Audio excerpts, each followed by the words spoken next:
Sebelum itu mungkin ini untuk mengklarifikasi kepada kawan-kawan dan seluruh warga Bontang yang sempat menonton siaran langsung kita, bahwa di sini ada perwakilan penggagas dari kegiatan Aliansi Pemerhati Demokrasi dengan tema narasi demokrasi #awal pemilu kada Bontang 2020. Kepada Kakanda Mukrim atau Haji Galip dipersilakan.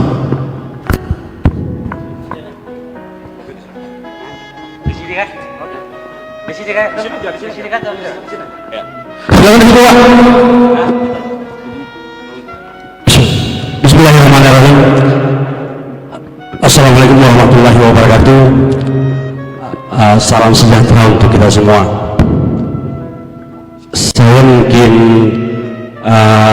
langsung saja, ini kan persoalan waktu juga, ini semakin mepet. Jadi pertama-tama saya sampaikan bahwa munculnya ide dan gagasan terkait dengan narasi demokrasi merupakan sebuah refleksi dari sebuah gejolak, kejadian-kejadian yang terjadi di masyarakat beberapa hari belakangan. Saya bilang bahwa ini harus ada anak muda yang punya inisiatif untuk mencoba mengawal demokrasi yang di persimpangan jalan. Persimpangan jalan menurut kakanda saya, Haji Galip. Kenapa di persimpangan jalan? Karena demokrasi ini berjalan sedikit tergerus karena kurangnya kepercayaan publik terhadap penyelenggara. Nah, dari gagasan itu muncullah beberapa anak muda yang sangat energik, lah saya katakan, bahwa masih memiliki niat untuk melepaskan ego, melepaskan ibaratnya semua tanggung jawab dia di luar, dalam rangka merumuskan kegiatan ini sehingga kegiatan ini bisa ada pada malam hari ini. Nah, saya kira itu tujuan utama dari narasi demokrasi dengan tema kawal pemilu Bontang. Yang pertama harus saya tegaskan adalah mengembalikan kepercayaan publik terhadap penyelenggara. Kenapa saya bilang seperti ini? Ketika ke depan penyelenggara melaksanakan tahapan pilkada ini tanpa adanya kepercayaan publik, apapun yang kemudian menjadi hasil dari tahapan ini akan menjadi pertanyaan oleh publik, dan itu akan menjadi sebuah diskusi yang bisa saja mengarah pada diskusi yang negatif misalnya. Nah, itu. Nah, kedua adalah bagaimana kemudian diskusi ini menjadi sebuah introspeksi diri bagi kita masyarakat penyelenggara dalam dalam menciptakan pilkada ke depan yang lebih damai. Saya kira itu. Nah, terakhir mau saya sampaikan bahwa kita harus bersama-sama mengawal dan mendukung penyelenggara dalam hal menyelenggarakan pilkada yang damai sehingga menciptakan kondisi Kota Bontang yang lebih kondusif. Nah, saya kira itu intinya, bahwa gagasan ini lahir dari beberapa anak-anak muda yang masih punya niat untuk melihat Bontang lebih kondusif. Saya kira itu. Assalamualaikum warahmatullahi wabarakatuh. Terima kasih. Assalamualaikum warahmatullahi wabarakatuh. Bapak-bapak, ibu yang kami hormati.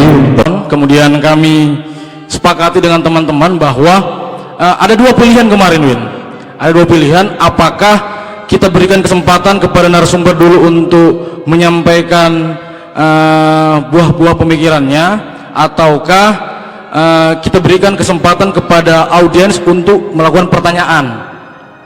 Nah, akhirnya mayoritas teman-teman pada saat kami rapat sepakat untuk memberikan dulu kesempatan untuk teman-teman bertanya, baru kita berikan ruang untuk KPU dan Bawaslu menanggapi pertanyaan teman-teman. Sebenarnya ruang ini bukan ruang untuk menjatuhkan kredibilitas para penyelenggara pemilu di depan kita, tapi sebenarnya lebih kepada bagaimana teman-teman partisipasinya untuk, saya pikir banyak teman-teman yang hadir pada malam hari ini sangat greget ya dengan adanya persoalan-persoalan selama beberapa hari terakhir. Begitu kawan-kawan. Silakan yang di belakang.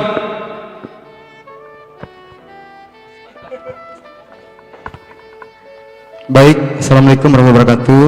Saya Takdir dari Himpunan Mahasiswa Islam. Salam Kanda Nasrul, Kanda Erwin. Jadi seingat saya waktu saya masih kecil, demokrasi itu merupakan atau kampanye itu sesuatu yang meriah ya. Tapi kita lihat sekarang kekisruhan yang terjadi dan lain sebagainya, entah itu dibangun karena opini dan sebagainya, itu kita tidak tahu. Tapi yang pastinya itu terjadi faktanya. Tapi di sini mungkin saya buka dua kemungkinan. Apakah kekisruhan ini terjadi hanya karena dua paslon sehingga terlihat panas sekali, ataukah ada kemungkinan lainnya? Tapi mungkin konkretnya saya ingin bertanya bahwa kapan kiranya diadakan itu debat paslon tersebut, karena tidak mungkin kita yang menjadi pemimpin dua itu nantinya kan, masa ini yang kita debati kan, seperti itu kira-kira seperti itu. Terima kasih. Assalamualaikum warahmatullahi wabarakatuh. Oke, terima kasih untuk takbir. Dan kali ini saya berikan kesempatan untuk para penyelenggara pemilu yang ada di depan kita, mohon maaf Kanda, untuk menanggapi pertanyaan dari kawan-kawan. Kalau penanya pertama dan penanya kedua tadi, Robi dan Alvin bicara soal bagaimana kemudian independensi KPU dan independensi Bawaslu serta kesiapan penyelenggara pemilu untuk menggelar debat paslon yang sempat tertunda. Begitupun tadi dari takbir. Ya, saya berikan kesempatan, siapa dulu ingin memberikan penanggapan, silakan. Nanya mana? Ya, terima kasih. Bismillahirrahmanirrahim. Assalamualaikum warahmatullahi wabarakatuh. Selamat malam dan salam sejahtera bagi kita semua. Puji syukur kita panjatkan kepada Allah Subhanahu wa taala karena atas nikmat hidup dan kesempatan sehingga di tengah-tengah pandemi ini kita masih bisa hadir bersama-sama di tempat ini guna melaksanakan kegiatan yang katanya dilaksanakan oleh Aliansi Peduli Demokrasi dalam bentuk narasi demokrasi. Cuma format dilakukan tidak demokratis. Itu yang saya harus kritisi. Terlebih juga salawat dan salam kita kirimkan kepada junjungan kita Muhammad SAW serta para sahabat hingga zaman, amin ya rabbal alamin. Yang saya hormati dari yang mewakili Pak Dandim, selamat malam. Dan yang saya hormati mewakili Pak Kapolres, Pak Kasat Intel, selamat malam, serta kawan-kawan yang hadir pada malam hari ini di tempat ini. Ya, terkait dengan agenda kita pada malam hari ini, harus diketahui bahwa seharusnya tadi sore setelah kami rapat koordinasi dengan para pihak, tim masing-masing pasangan calon beserta dengan pengamanan, saya harus ke Samarinda tadi sore. Karena besok pagi jam 8 saya harus melakukan rapat koordinasi beserta dengan lembaga penyiaran, tim penyusun materi, dan moderator. Cuma karena saya mengapresiasi kawan-kawan yang datang tadi siang ke kantor, sampai ke bawah mengharapkan kehadiran saya, makanya saya hadir. Sampai saya berkoordinasi, tidak usah tepuk tangan Ji, tidak tepuk tangan. Itu cuma mau punya Pak Haji aja, tidak usah tepuk tangan. Saya mengapresiasi kawan-kawan, tapi ternyata seperti ini polanya. Sahabat disampaikan oleh tadi dari teman-teman tadi dari Guntung, bahwa seharusnya kami diberi kesempatan dulu untuk menyampaikan seperti apa. Tapi kalau kami langsung didadak, Dinda Nugra, Dinda Muhrim, saya tahu organisatoris, tapi polanya seperti ini dong. Kami wakil lembaga loh.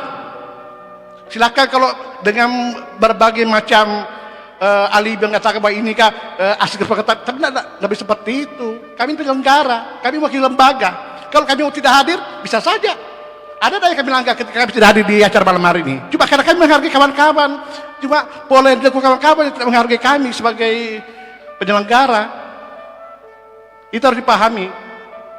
Oke, saya tawarkan kepada Ketua Bawaslu bahwa setelah kita jawab semua apa yang disampaikan oleh kawan-kawan, kami akan jawab apakah sepekan ini kita stop kita langsung pulang dan tidak ada yang kami langgar ketika kami pulang. Ketika kami sudah menjawab apa yang ditanyakan oleh kawan-kawan semua. Silakan Ketua Bawaslu.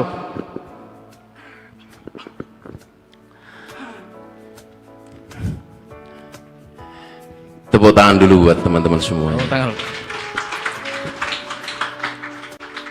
Luar biasa memang ya, antusias masyarakat ya.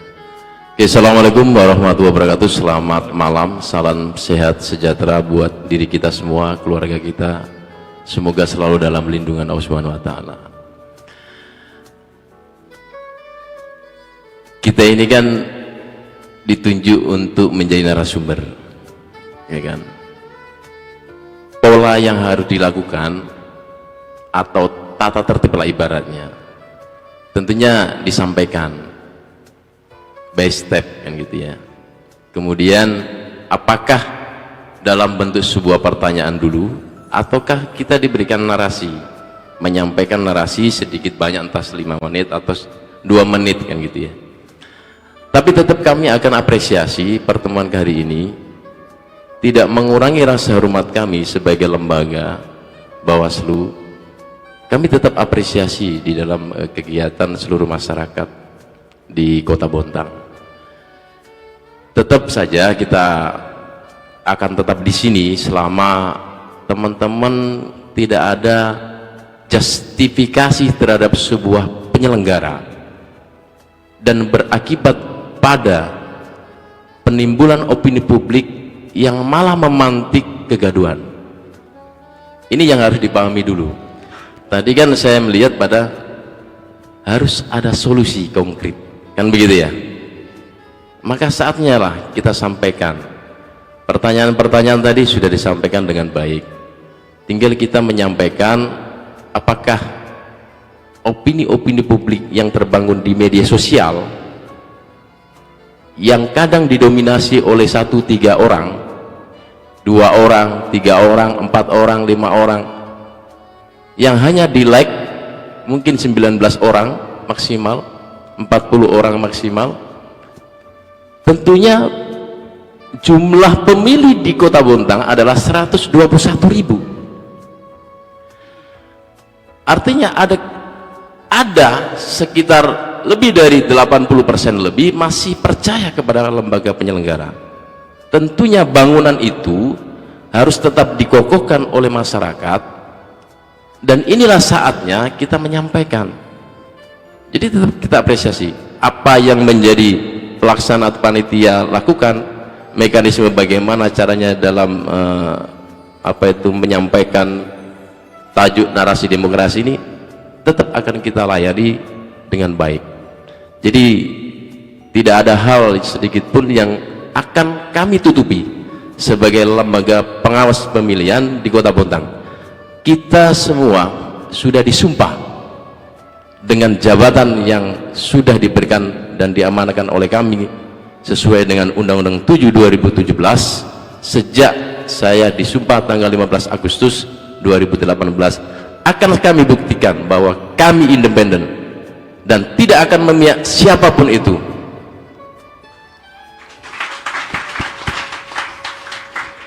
Itu mungkin dari saya sedikit narasi yang kita sampaikan. Kami berharap juga Ketua KPU tetap melayani namanya masyarakat publik. Itu juga perlu edukasi di dalam berpolitik, dan bahkan kita perlu juga menyampaikan ini terima kasih kita sudah diberikan ruang untuk mensosialisasikan kepada seluruh warga Bontang. Kurang lebihnya mohon maaf. Assalamualaikum warahmatullahi wabarakatuh. Waalaikumsalam warahmatullahi wabarakatuh. Jadi perlu dipahami, kami kedua penyelenggara itu tidak anti kritik. Jujur, kami tidak ada anti kritik. Cuma mekanisme itu yang perlu disampaikan dengan santun dan sebaik-baik. Nah, kalau tadi permintaan dari Ketua Bawaslu, oke, saya akan bertahan karena menghargai Ketua Bawaslu dan teman-teman yang hadir pada malam hari ini. Tepuk tangan dulu untuk Ketua KPU kita. Bukan dari penggagas acara saya hargai, tapi semua peserta yang hadir pada malam hari ini. Termasuk juga, saya sudah sampaikan sama Dinda Mukri sama Dinda Nikra, bahwa kita akan perbanyak di diskusi. Saya mungkin kalau ketika saya diberi kesempatan untuk ngomong, paling banyak 2 menit saya akan menyampaikan. Selanjutnya kita bertanya di diskusi. Tetapi dengan cara seperti itu tadi, kami kaget juga, sangat surprise sekali dengan penyambutan kawan-kawan ini. Saya sampai tidak berangkat sore hari ini. Harusnya saya berangkat sore hari, tapi ya mau tak mau besok pagi ya saya baru bisa berangkat. Karena menghargai agenda pada malam hari. Cuma ya itu tadi sangat surprise dengan perlakuan kawan-kawan. Mungkin seperti itu. Siap. Tidak apa-apa, saya langsung jawab aja ya. Oke. Saya boleh bertanya dulu Kanda? Silakan. Ya. Kita applause dulu sekali dulu buat 2 narasumber kita pada malam hari ini. Kandaku sekalian, bahwa sebenarnya forum ini bukan tempat kita untuk saling menjatuhkan dan sebagainya, cuman karena memang mayoritas teman-teman yang hadir pada malam ini usia masih muda-muda semua, jadi geloranya gelora-gelora anak muda. Kanda, ketika bertanya itu ya terlalu bagaimana ya kan? Nah, tadi sempat ada penanya dari 3 orang kalau nggak salah, pertanyaannya mirip-mirip semua Kanda. Itu bicara soal ketika debat paslon itu ditunda. Sebenarnya masalahnya seperti apa sih Kanda? Karena banyak orang yang bertanya, itu apa latar belakangnya? Ya, mungkin saya sedikit menambahkan Ya. sebelum Bung Erwin menjawab. Ya kan, saya katakan bahwa ini niat suci. Tidak ada keinginan kita untuk menghakimi 1-2 penyelenggara maupun Bawaslu. Demi Allah, Pak. Kalau saya kemarin itu sibuk mengkritisi soal PKTP, sampai teguh itu dengan saya tegang. Pak Haji, tolong bisnis saya jangan diganggu. Saya ini peduli terhadap Bontang, Mas Teguh jangan bicara peduli Bontang. Saya ini nenek moyang saya orang Bontang. Saya ingin agar debat publik ini berkualitas, ditonton oleh masyarakat, dan perlu diketahui. Jadi saya berdiri sedikit Bung Erwin, tidak menghakimi demi Allah. Makanya di dalam kepanitiaan Pak Kapolres yang wakil Polres dan Kodim, kami tidak ada ingin melibatkan hanya 1 paslon. Kami hadirkan paslon nomor 1. Oke lah, kami berafiliasi dengan nomor 2. Saya di Golkar. Saya sebagai wakil ketua di Golkar dan sekaligus sebagai pengurus di Bapilu ya. Ini ada Bung Taqiyuddin, terus ada Bondan, ada Zadlian dan sebagainya, bahkan Awin Jamain kami telepon. Oke, kami tahu bahwa teman-teman semua ini kan ada yang di nomor 1, ada yang di nomor 2. Saking saya ingin adilnya penyelenggaraan ini, jangan sampai kami dikonflik bahwa kami ada kepentingan, kami dibayar. Demi Allah, tidak sampai umur saya besok kalau saya ada menerima sepeser pun, baik itu dari paslon, KPU maupun Bawaslu, iya kan? Nah, jadi kalau kemarin masalah Teguh saya kritisi, alhamdulillah, artinya KPU mendengar aspirasi masyarakat. Saya tidak perlu kita bicara TV nasional terlalu mahal mungkin kontraknya, cukup televisi Republik Indonesia karena itu milik pemerintah, dan itu bisa disaksikan oleh seluruh masyarakat Kalimantan Timur karena ini pilkada serentak.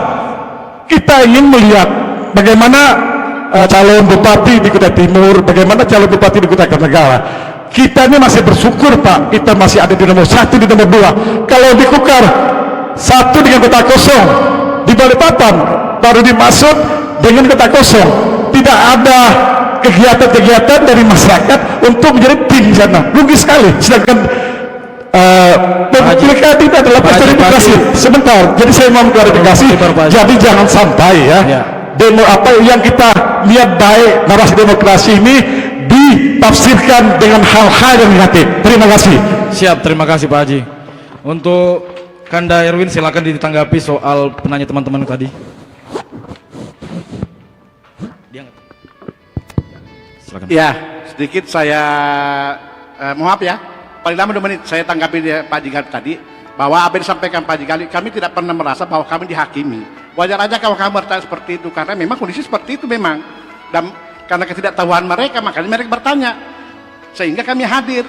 Kami malah menganggap bahwa momen ini sebenarnya adalah bagus bagi kami selaku penyelenggara untuk memberikan pemahaman seperti apa sebenarnya kronologi sampai kegiatan debat kemarin itu ya harusnya kita laksanakan tanggal 31 malam, kami undur. Cuma kawan-kawan ini cara mengolah agenda kegiatan ini yang salah, karena kami tidak diberi kesempatan dulu untuk menyampaikan. Padahal saya sudah bilang paling lama 2 menit saya ngomong atau 1 menit, tapi ya karena sudahlah, kita lanjut. Baik, saya jawab sedikit dari beberapa pertanyaan dari teman-teman tadi, bahwa saya masuk ke debat dulu, ke moderator debat. Jadi kawan-kawan perlu pahami, kami melakukan rapat itu beberapa kali, ya memang bisa dikatakan bahwa KPU Bontang ini lambat mengagendakan debat. Itu kami akui karena kami disibukkan ya peristiwa 1 Oktober kemarin, dan itu ada beberapa agenda yang sudah kami susun. Mau tak mau kami harus mereschedule ulang, termasuk dengan debat. Ya mungkin sudah paham lah seperti apa kemarin peristiwa itu di Oktober. Nah, sehingga kami mencoba untuk mengkomunikasikan moderator dulu. Moderator itu awalnya kami mengagendakan moderator yang awalnya di tahun 2015 yang pandu debat calon wakil tidak salah dari NPP TPRI Mas Said. Ternyata beliau tidak bisa karena pas bersama dengan job di tanggal 31 malam. Hanya kami mencoba komunikasi dengan moderator yang memandu debatnya Kutai Timur. Itu juga tidak bisa, punya agenda. Sehingga kami kebingungan. Kami hanya meminta kepada lembaga penyiaran yang kami kerjasama, dalam ini pihak PKTP, kami meminta referensi. Ada tidak referensi nama? Beliau menyampaikan Mbak Nirmala. Nah, kami langsung tanyakan. Jadi kawan-kawan sepahami bahwa demi Allah, demi Rasulullah, kami tidak pernah tahu bahwa si Nirmala itu adalah basicnya adalah kader Hanura dan pernah jadi caleg. Saya coba menanyakan background beliau apa? Bilang itu mantan jurnalis Kompas TV dengan MNC TV. Nah, ketika itu disampaikan, kami bilang, oke, tidak ada masalah.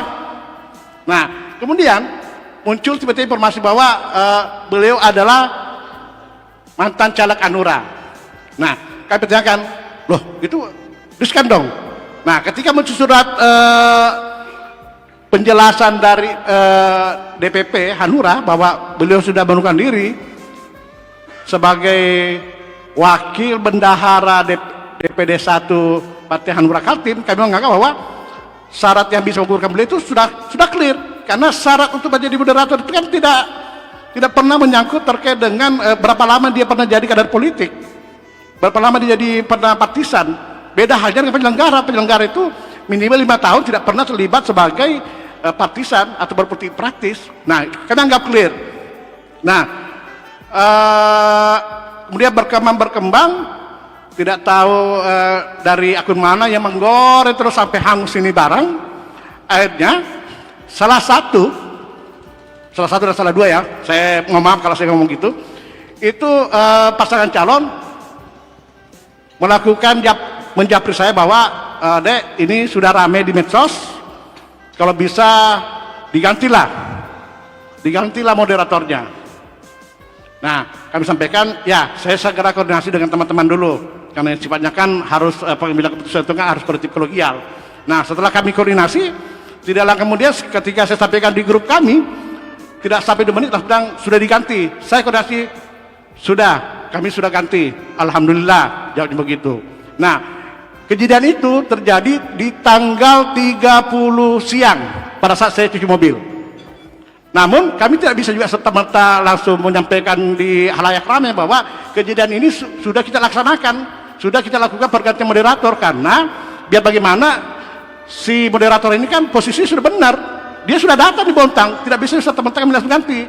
Nah, tanggal 30 malam kami mencoba mengkomunikasikan ke beliau seperti apa kondisinya, dan ya awalnya sih beliau dengan berbagai macam argumentasi dia masih bertahan bahwa posisi dia benar.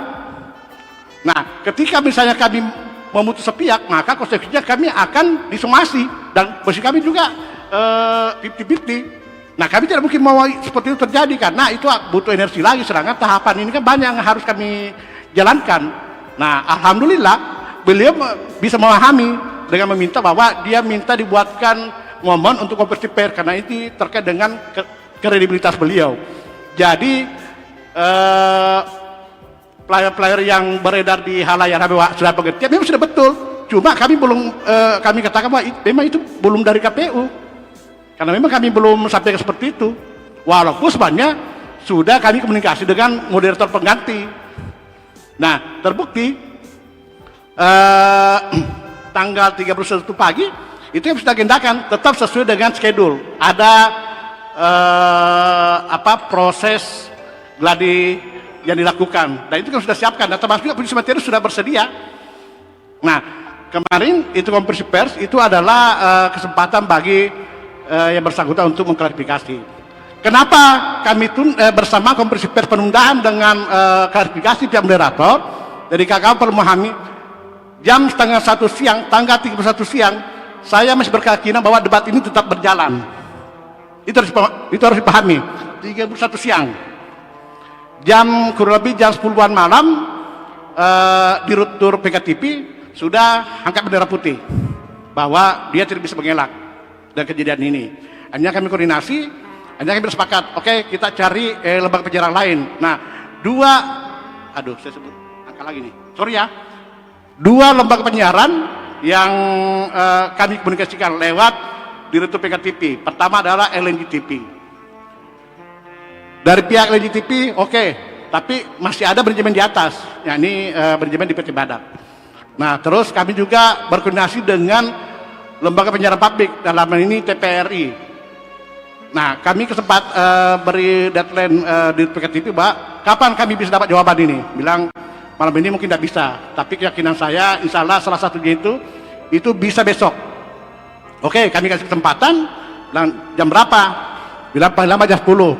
Nah, kalau begitu, mending sekalian kita melakukan konvers untuk klarifikasi bagi moderator yang tidak jadi Pak Nirmalanya. Nah, jam 10 lewat, saya koordinasi lagi, informasi dari PKTV bahwa kedua lembaga penyiaran tidak bisa.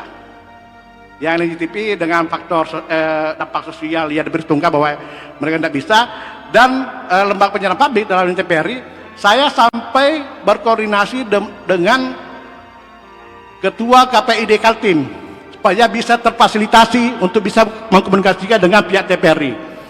Nah, hanya saya sampai bilang, oke, kalau memang hari ini diundur, itu jam 1.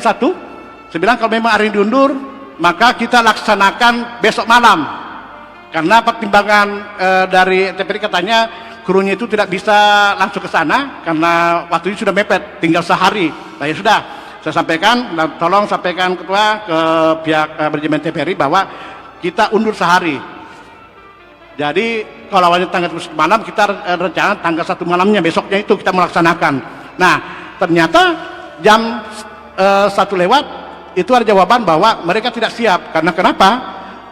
Mereka harus menyiapkan, karena jam tanggal 2 itu tidak salah, tanggal 1 kah, KPU Mahakam Hulu melakukan juga debat, dan yang jadi lembaga penyiarannya adalah TPRI. Nah, terus saya komunikasi, saran dari Ketua KPD itu bisa saja dilakukan debat dengan memakai lembaga penyiaran lain. Bilang dari mana? Bilang mungkin dari pihak TV kabel. Kalau TV kabel yang mana sini ya diskan lagi, karena kader partai. Iya kan? Ada partai. Terus kami komunikasi kembali, oh bisa dengan audio lembaga penyiaran radio. Nah, akhirnya kan sudah ada stasiun radio yang kami kerjasama, SK dengan BMPK. Nah, kami hanya mengambil putusan. Kami sudah sepakat di komisioner ini, kita pakai radio BMPK sebagai penyelenggara debat. Minggu malamnya kan 1 malam tuh kita tanggal 31-nya kan minggu malam kita laksanakan. Nah, terus teman-teman bilang kita koordinasi dulu lah dengan ketua provinsi. Saya koordinasi dengan ketua provinsi, beliau mengerahkan bahwa kalau dilaksanakan sekarang maka performa kalian KPU Bontang itu akan justru makin turun di mata masyarakat. Karena kok bisa radio saja yang dilaksanakan, yang diajak kerjasama menyiarkan debat publik ini, kenapa bukan di posisial? Makanya bilang beliau tunda saja. Apa bedanya dengan KPU Balikpapan? Mereka juga menunda walaupun dengan masalah yang lain. Akhirnya kami bersepakat sesuai arahan dari Ketua KPU Provinsi bahwa kami tunda dengan, sehingga pada saat konferensi pers sampaikan bahwa saya hari Senin jam 2 saya sudah janjian dengan pihak manajemen TPRI. Alhamdulillah besok pagi kami jam 8 kami akan rakor kembali, terutama menyangkut dengan timing waktu, dengan membahas bersama dengan tim penyusun, moderator, dengan IO. Jadi itu kawan-kawan harus paham bahwa ada perjalanan panjang yang kami lakukan, dan jujur saja berbicara bahwa yang rugi di mana, semuanya merasa rugi. Di kami Yang pertama adalah tahapan itu banyak yang harus kami reschedule ulang. Agenda lain kami banyak reschedule ulang. Harusnya kami sudah harus melakukan survei penyedia surat suara. Kami undur, harusnya minggu ini. Cuma karena pertimbangan kami harus maksimal di debat ini, makanya kami tidak jadi berangkat. Nah, terbukti besok kami harus menggunakan rakor. Jadi kawan-kawan itu harus dipahami bahwa kami tidak serta-merta melakukan sepihak, tapi beberapa pihak kami komunikasikan sehingga akhirnya ya kami mengambil keputusan bahwa ya memang harus kami undur agenda ini, agenda debat. Dan insya Allah kita akan melaksanakan debat di tanggal 7 malam, Sabtu malam. Dengan lembaga penyiaran publiknya adalah dari pihak TVRI dan moderatornya juga dari TPRI. Jadi dari sisi partisan saya pikir sudah sangat jauh dari itu. Pertama adalah ujaran kebencian, karena itu memang dilarang di dalam PKPU pasal 68 atau undang-undang di pasal 69. Itu memang dilarang, ujaran kebencian. Kemudian apa yang disampaikan Bung Kiki tadi adalah terkait dengan SARA, isu SARA dan sebagainya, itu memang dilarang. Kemudian mengintervensi sebuah penyelenggara itu juga dilarang, karena itu bisa masuk di pasal 198, ya kan. Jadi apa yang disampaikan oleh teman-teman harus disaring betul-betul sebagai alat informasi publik untuk mengedukasi, bukan alat untuk menjustifikasi bahwa seakan-akan kebenaran itu ada pada individunya. Itu ya. Siap, Pak Ya, Ketua. terima kasih. Saya lempar ini kepada, oh iya, silakan Pak Ketua KPU.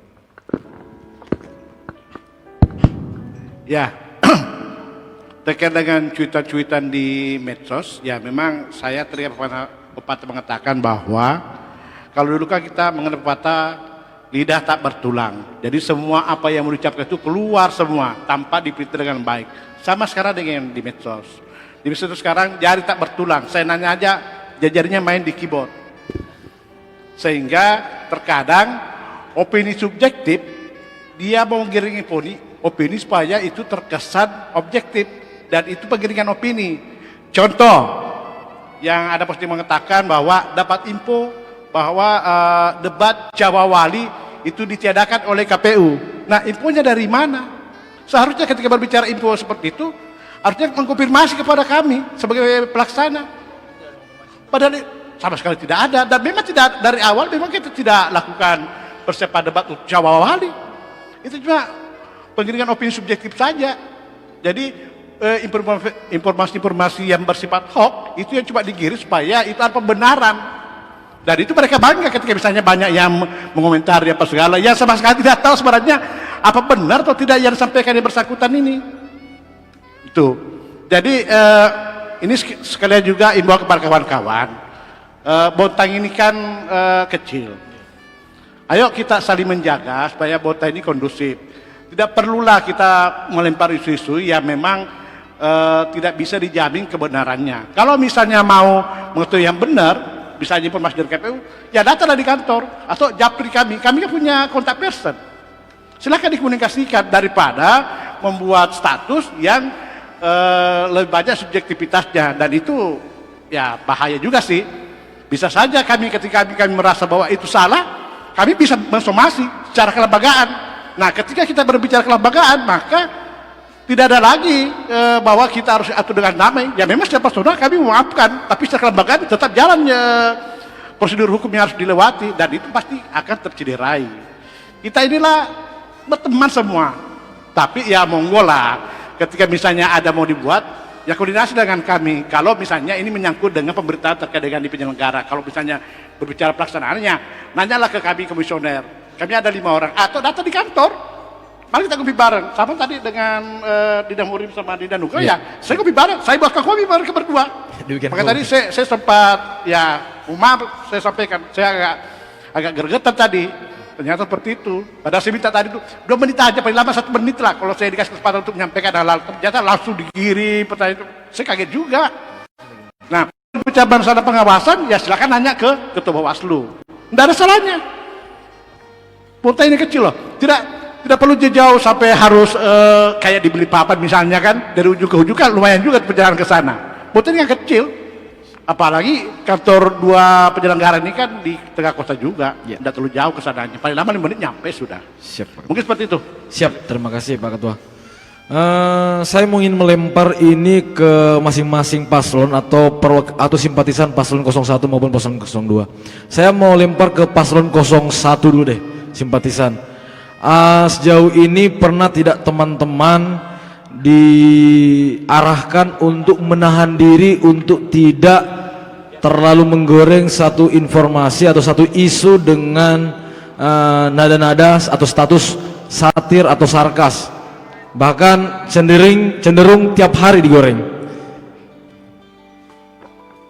Ya, mungkin ke simpatisan paslon. Sebentar dulu. Ya. Sebelum kita masuk ke situ, saya ingin sedikit meluruskan supaya ini kan sebagai penggagas ya, kita juga tidak ingin dijustifikasi sebagai orang yang membuat momentum untuk menghakimi penyelenggara. Ya. Saya perlu luruskan, saya bilang bahwa di kantor KPU tadi saya bilang bahwa kegiatan ini kami bagi 3 segmen.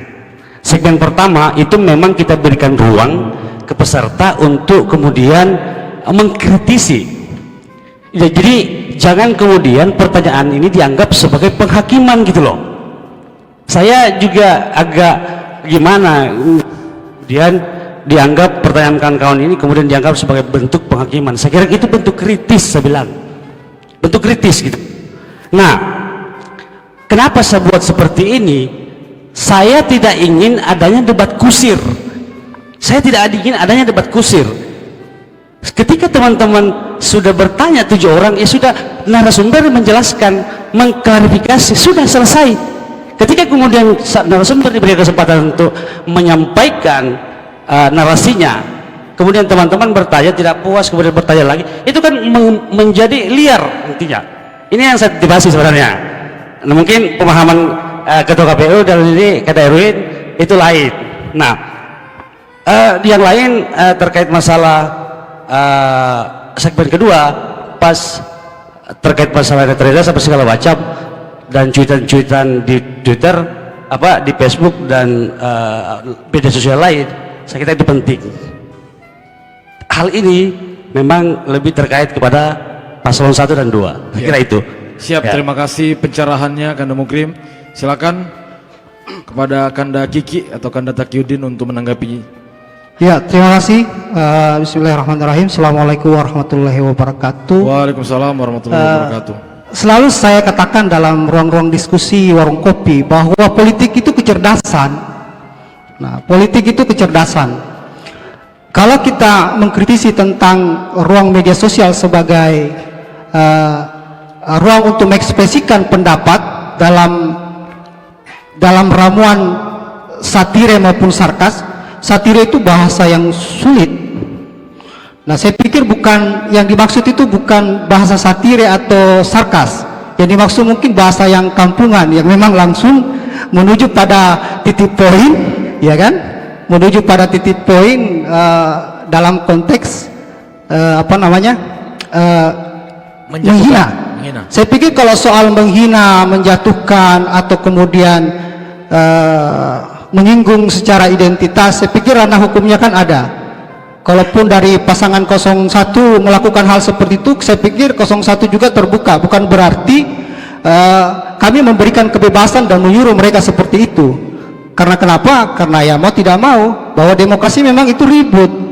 Nah, pergeseran demokrasi kita ini kan sudah masuk pada demokrasi netizen. Banyak hal-hal pendapat bukan hanya di momentum pilkada, hal-hal yang menjadi isu yang hangat, kadang para netizen itu mencurahkan di media sosial. Nah, yang mesti dijaga sebenarnya adalah bagaimana para netizen ini tidak terjebak pada tindakan pidana yang memang sudah memiliki undang-undang itu. Salah satunya ada undang-undang ITE.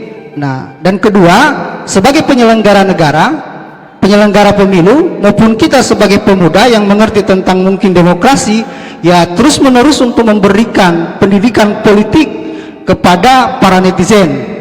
Karena kan tidak mungkin kita kalau umpamanya masyarakat bawah itu kan ya kita mesti harus terus menerus diberikan sosialisasi bahwa undang-undang itu penting ya kan, kemudian PKPU juga itu sangat penting, di mana batasan-batasan ketika kita menyatakan pendapat di media sosial, mengutarakan narasi, mengutarakan pendapat-pendapatnya di media sosial, di mana batasan-batasannya. Saya pikir itu yang menjadi tanggung jawab kita semua, bukan hanya tanggung jawab pasangan nomor 1 maupun pasangan nomor 2. Kalaupun ada terjadi pelanggaran pidana, saya pikir itu juga tidak bisa dikaitkan dengan pasangan nomor 1 maupun pasangan nomor 2, karena itu tindakan pidana.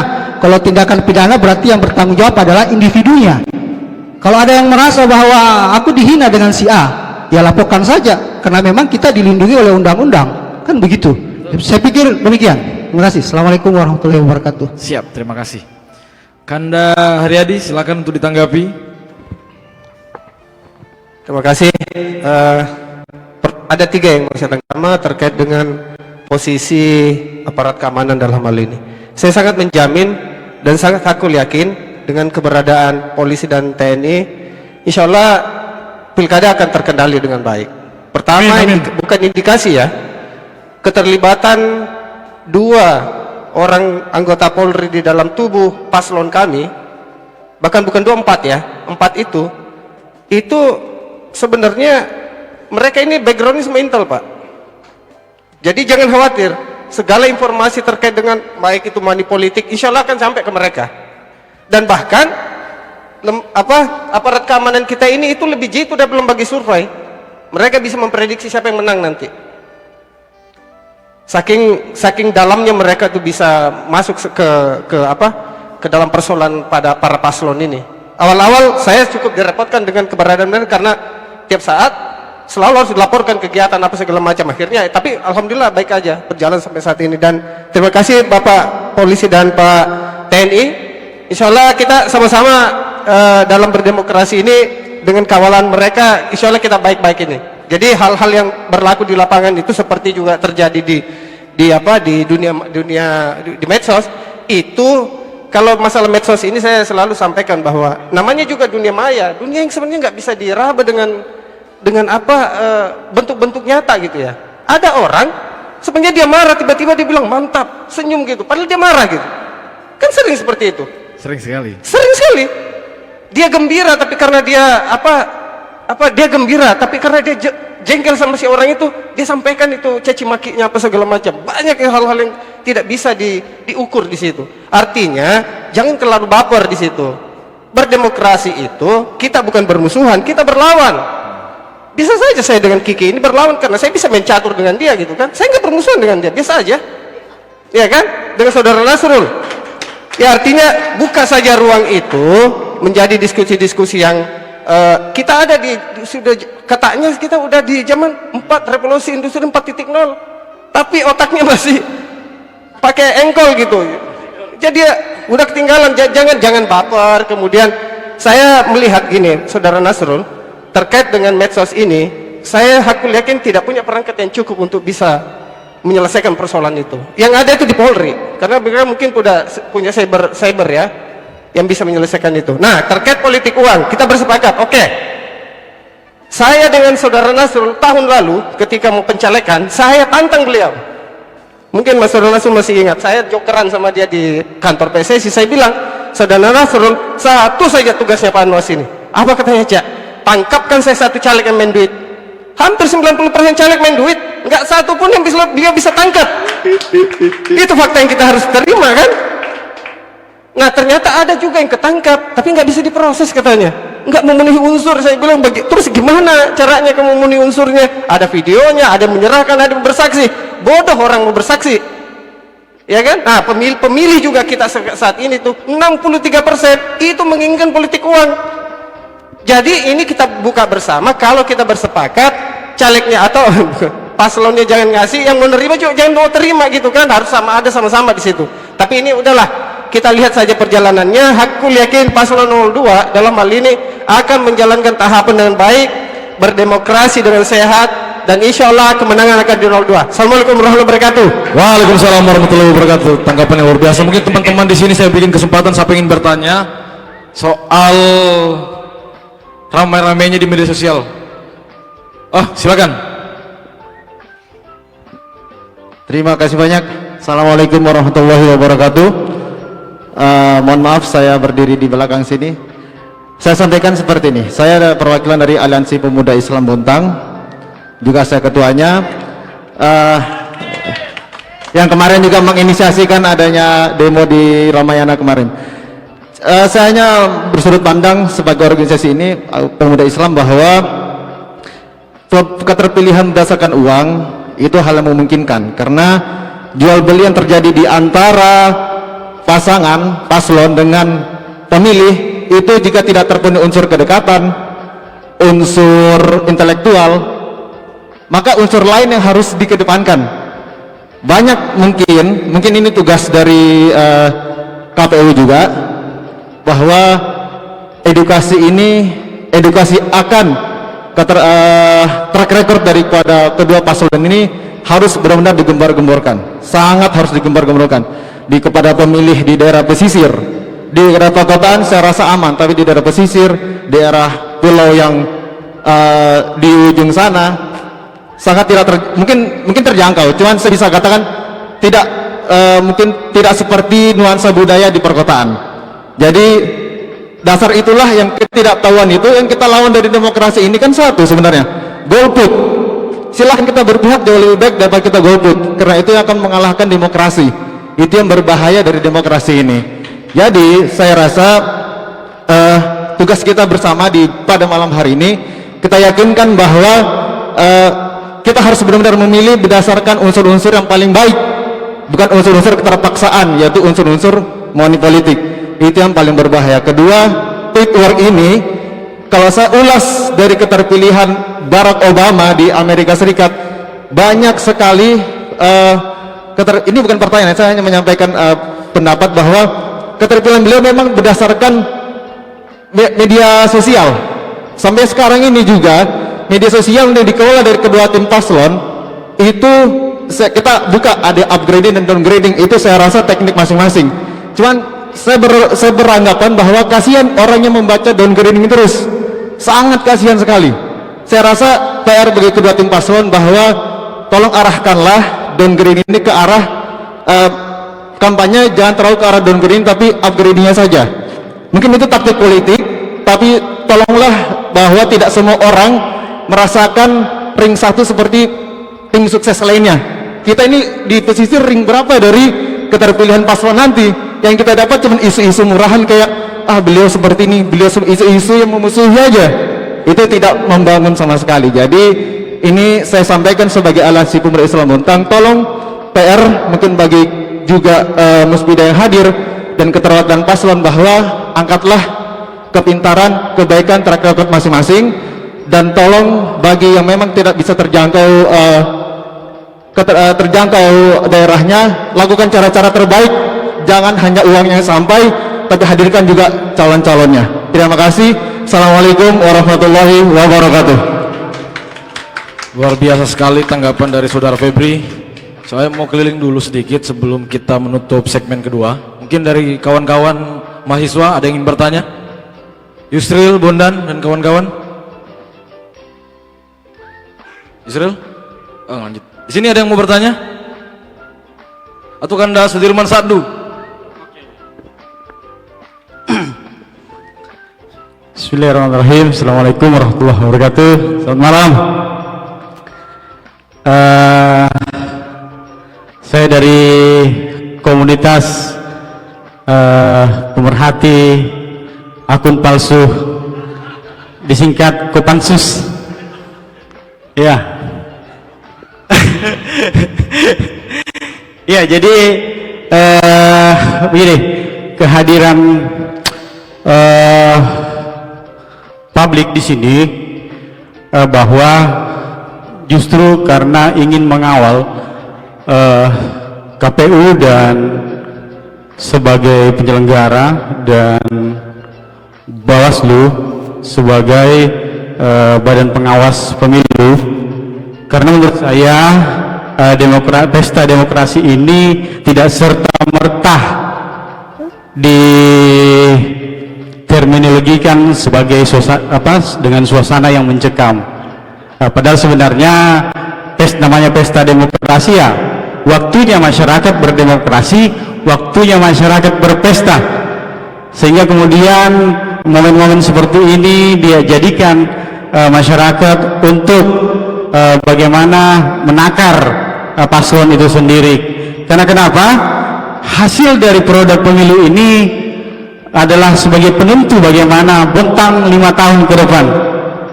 Ya, apapun hasilnya, siapapun yang terpilih, dialah wali kota kita, begitu. Nah, saya hanya ingin menanggapi dari aktivitas-aktivitas di media sosial. Sedikit saya menyinggung, ya. Tadi kan ada beberapa pasal yang disebutkan bahwa larangan-larangan dari lembaga-lembaga survei. Nah, reaksi-reaksi dari masyarakat sebenarnya ingin menanyakan bahwasanya bagaimana dengan jejak-jejak pendapat atau polling yang dilakukan atau survei yang dilakukan oleh media-media. Nah, sebenarnya itu juga dari bagian. Nah, sehingga kemudian reaksi muncul adanya reaksi karena mungkin kenapa polling seperti itu tidak ada reaksi dari Bawas. Nah, mungkin seperti itu. Nah, jadi khawatirkan adanya polarisasi, jangan sampai di media sosial itu ketika ada yang mengkritik Bawas dituduh sebagai salah satu paslon. Ya, mungkin itu saja. Sebenarnya saya ingin menarasikan bahwa demokrasi ini kita tanggalkanlah bahwa ini kita bagaimana mencari calon pemimpin yang ke depan 5 tahun ke depan untuk membawa Bontang yang ke arah lebih baik. Itu saja sih. Give applause buat Kanda Sudirman Sadu. Ada yang bertanya di sini? Oh ya, silakan. 2 menit ya. Cek. Bismillahirrahmanirrahim. Assalamualaikum warahmatullahi wabarakatuh. Selamat malam, salam sejahtera bagi kita semua. Mungkin singkat saja dari saya. Perkenalkan moderator, mohon izin. Nama saya Yusril Iza Mahendra, perwakilan dari pengurus Badan Eksekutif Mahasiswa Universitas Trunajaya Bontang. Malam ini saya tidak ingin bertanya, namun saya ingin memberikan statement dan pernyataan bahwa kami selaku mahasiswa dan pemuda di Kota Bontang tidak kalah dengan mahasiswa dan pemuda yang ada di luar sana. Artinya apa? Dengan adanya agenda pada malam hari ini, dari lubuk hati yang terdalam kami selaku mahasiswa dan para pemuda ingin benar-benar mengawal yang namanya demokrasi, mengawal yang namanya pesta demokrasi, hingga nanti menghasilkan pemimpin-pemimpin yang mampu mensejahterakan masyarakat Kota Bontang. Artinya saya katakan malam hari ini kami siap memberikan yang terbaik dan siap mengawal KPU dalam hal ini, komisioner dan para jajaran-jajarannya serta Bawaslu, bahwa kami siap ingin bergandeng tangan. Libatkan kami selalu mahasiswa dan pemuda, jangan anggap kami sepele, bahwa mahasiswa di sini bersifat independen. Hal-hal yang perlu dipublikasikan ke masyarakat, isu-isu yang membuat kegaduhan, kerisuhan, kami siap mengawal itu. Saya pernah mengatakan pada saat pertemuan di sosialisasi KPU waktu itu, kebetulan di situ ada Pak Saparudin selaku komisioner. Saya sampaikan pada saat itu, mulai dari awal mekanisme pelaksanaan step by step sampai dengan pemilu pilkada nantinya tanggal 9 Desember, kami siap berdarah-darah dan siap untuk memperjuangkan bahwa pemimpin yang akan terpilih nantinya mampu membuat suatu regulasi kebijakan-kebijakan yang mana nantinya mahasiswa akan mengawal regulasi tersebut hingga terciptanya Bontang yang lebih baik. Terima kasih moderator. Wassalamualaikum warahmatullahi wabarakatuh. Waalaikumsalam warahmatullahi wabarakatuh. Aroma-aromanya sudah mirip seperti Profesor Yusril sendiri. Oke, di segmen kedua ini satu hal yang bisa kita simpulkan bahwa cuitan-cuitan yang memang mengarah kepada permusuhan itu tidak bisa kita redam secara sepenuhnya. Bahkan Bawaslu juga tadi mengatakan sulit untuk memenahan atau meredam seseorang untuk melakukan atau membuat status-status yang berdampak negatif baik itu kepada paslon 01 maupun paslon 02. Jadi kesimpulannya, mari sama-sama kita dari diri kita sendiri untuk meredam atau menahan diri untuk tidak berkomentar atau memasang status yang sifatnya negatif gitu. Lanjut untuk di segmen kedua, segmen ketiga ini ya silakan Bawaslu. Ya, moderator mungkin begini. Terkait dengan cuit-cuit masalah di Facebook apa segala macam itu kan persoalan pelanggaran, ada unsur pidana atau bagaimana. Seharusnya ini menjadi ranah Polres terkait masalah itu. Bagaimana sikap Polres terhadap cuitan-cuitan yang berpotensi mengakibatkan konflik gitu loh. Seharusnya itu sebenarnya itu bukan ranahnya Bawaslu bagi saya, itu ranahnya Polres. Karena di sini ada undang-undang ITE. Saya kira begitu. Nah, sekali lagi seharusnya lembaga Polri harus menyerahkan dalam hal ini Polres terkait masalah itu sebelum disimpulkan bagi saya. Saya kira itu. Oke, dari Polres ada tanggapan terkait hal itu?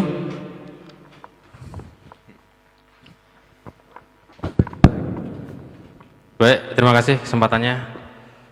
Berkaitan dengan dugaan pidana ITE, ya, memang yang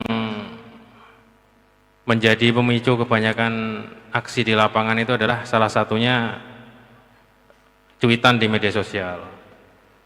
Kita di Polres sudah menerima kurang lebih 3 laporan terkait dengan dugaan pidana ITE pada tahapan pemilihan wali kota Bontang terutama, dan itu masih kita dalam tahap penyelidikan, ya. Tentu yang paling krusial dalam penanganan pidana ITE adalah ahli ITE sendiri. Jadi kita salah satu alat bukti yang kita pakai adalah ahli ITE. Kalau ahli menyatakan itu bukan pidana, bukan masuk pidana, ya kita tidak bisa lanjutkan. Namun demikian, terhadap dugaan pidana tersebut bisa juga dilaporkan ke Bawaslu. Jadi Bawaslu nanti mengkaji apakah itu masuk ranah pidana pemilihan atau pidana umum. Kemudian Bawaslu bisa meneruskan. Dan ada satu memang laporan terusan dari Bawaslu, ya. Setelah mereka kaji, kemudian diteruskan ke Polres. Dan kita masih dalam tahap penyelidikan. Demikian jawaban dari kami. Siap. Kita lanjut ke segmen ketiga. Sebentar. Oh ya, silakan. Oh, Bawaslu masih mau menanggapi nih. Mas Sudirman Sadu kan biar terjawab gitu. Oke. Iya kan. Jadi teman-teman, bahwa yang diposting di media sosial itu kan ada sebuah polling, ya, yang dirilis oleh sebuah media di Kota Bontang kan gitu, ya, media online. Kami pada saat itu sudah menyampaikan pencegahan di bulan Juli. Itu media itu sekitar tanggal 1 kalau nggak tanggal 5. Disitulah keberhasilan kami dalam mencegah, sehingga sampai sekarang itu tidak melakukan. Jadi tidak benar ketika kami tidak melakukan pencegahan. Cuma kan masa saya harus menanggapi komentar di Facebook kan begitu, ya, sehingga itu menjadi pemicu sebuah kegaduhan. Jadi kita tidak seperti itu. Nah nanti ketika itu tetap melanggar misalkan gitu, maka kita telusuri apakah media ini mendaftar di Persepi, Persatuan Survei dan sebagainya itu, atau lembaga lain lah yang menaungi terkait dengan jajak pendapat atau survei. Ketika itu tidak ada, maka kita juga melihat pada sisi di Dewan Pers terhadap media tersebut. Apakah media ini masuk di bawah jaringan Dewan Pers, keanggotaan Dewan Pers. Disinilah kita akan lakukan rekomendasi ketika memang dijadikan temuan. Jadi mekanisme itu memang sudah terschedule, terencana dengan baik. Karena apa? Kita juga melakukan MOU dengan Dewan Pers. Dan pada saat pertemuan dengan seluruh media di Kota Bontang, karena ini adalah langkah pencegahan kami, kita melakukan sosialisasi.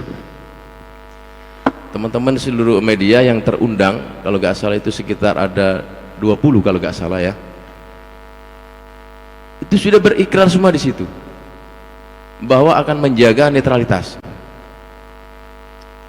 menjaga independensi media, ya kan begitu ya, akan mengawal dengan baik informasi-informasi yang tidak menimbulkan disinformasi kepada publik. Dan sampai saat sekarang alhamdulillah media ini luar biasa. Jadi kami di Bawaslu apresiasi sekali kepada media-media, apapun itu bentuk medianya, baik itu cetak, online dan sebagainya. Jadi tepuk tangan buat seluruh media. Jadi itu. Jadi kemudian yang saya memang kepingin komentari lagi bahwa sebelum menulis sebuah postingan, penggiat media sosial atau yang punya akun harus paham betul terkait dengan substansi aturan yang mengatur di dalam aturan perundangan.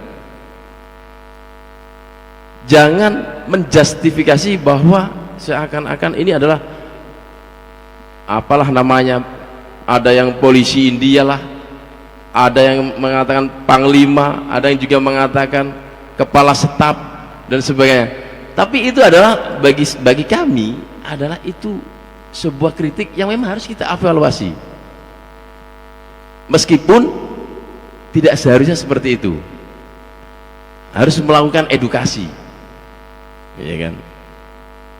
Jadi mari kita bangun media-media sosial yang Bapak dan Ibu sekalian warga Bontang yang punya, melakukan sebuah edukasi yang bisa diterima oleh masyarakat, ya kan.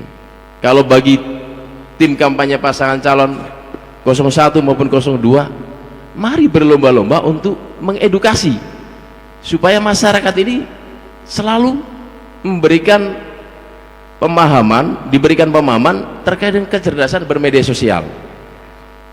Nah tadi Pak Kasat sudah menyampaikan, ya apapun itu bentuknya, Ketua KPI juga tadi mengatakan biasanya tulisan yang bagus akan sangat diapresiasi oleh masyarakat, tulisan yang kurang bagus biasanya juga tidak akan diapresiasi oleh masyarakat. Maka ayo kita bangun di dalam bermedsos, banyak melakukan edukasi, banyak melakukan kegiatan-kegiatan yang memang bisa membangun atau konstruksi publik itu dibangun untuk kepercayaan kepada masing-masing pasangan calon, kepada penyelenggara dan seluruh pihak-pihak terkait demi kondusivitas Kota Bontang.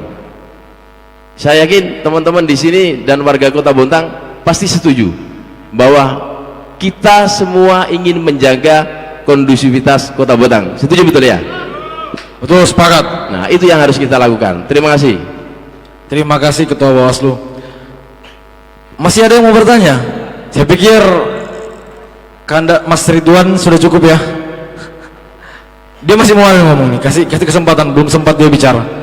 Silakan. Iya, terakhir. Ya. Bismillahirrahmanirrahim. Woi, panjang ini. Nah, Assalamualaikum warahmatullahi wabarakatuh.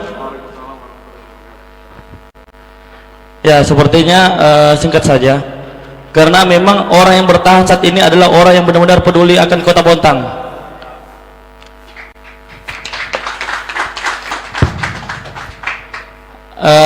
Dan juga kita ternyata sadar yang memutus silaturahim itu ternyata bukan utang tapi pilkada. Jadi jangan sampai itu terjadi di Kota Bontang. Terus langsung saja, pertama Pak, sebenarnya benar akhir-akhir ini banyak orang yang mempertanyakan tentang independensi KPU dan Bawaslu, dan ini dibiarin begitu saja, padahal simpelnya saja Pak, seperti ini. Ketika ada permasalahan seperti itu, seharusnya Bawaslu dan KPU langsung menangani Pak. Jangan sampai masyarakat ini baku hantam dulu baru mau ditangani. Jujur Pak, kita kadang di masyarakat ini membahas, ada yang tersinggung lah, ada yang inilah. Kenapa tidak ada kepastian dari KPU dan Bawaslu?